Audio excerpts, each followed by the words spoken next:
Did you know this about Warp Tour?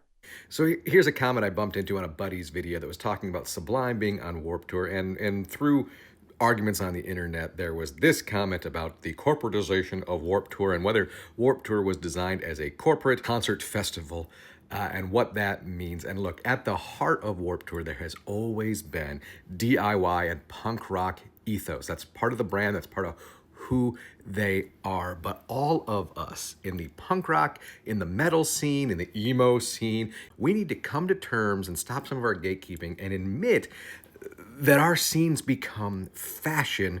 And when money gets involved, corporatization gets involved. And if you don't believe me, let me share with you one of my favorite pieces of trivia about the Vans Warp Tour. The Vans Warp Tour at one point was really close to being the Calvin Klein Warp Tour. You're talking the mid 90s. What's bigger than Calvin Klein?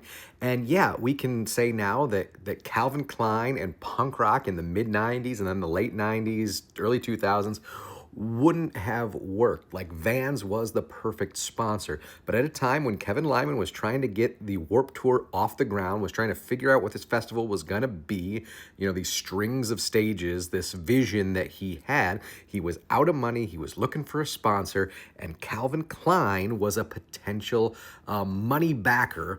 And there was supposed to be a meeting. The meeting apparently didn't happen.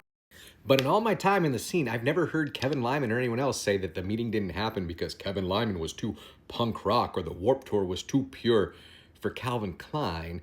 It just didn't happen, and a better suitor came along. We have a strange relationship with money in the punk rock world. You need it to get the message out, but you don't want to be beholden to it. Now, I'm personally glad that Vans came along, and I think Vans has been a better fit. But Vans is still a giant fashion corporation, so if you don't think there's corporate money in the Warp Tour, you're lying to yourself.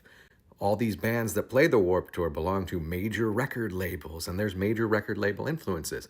Now, the hope is that because of giant shows like the Warp Tour and the corporate interests and the money that comes in, you have a lot of smaller bands and smaller interests that get their shot. But there's always going to be fashion and money involved to get there.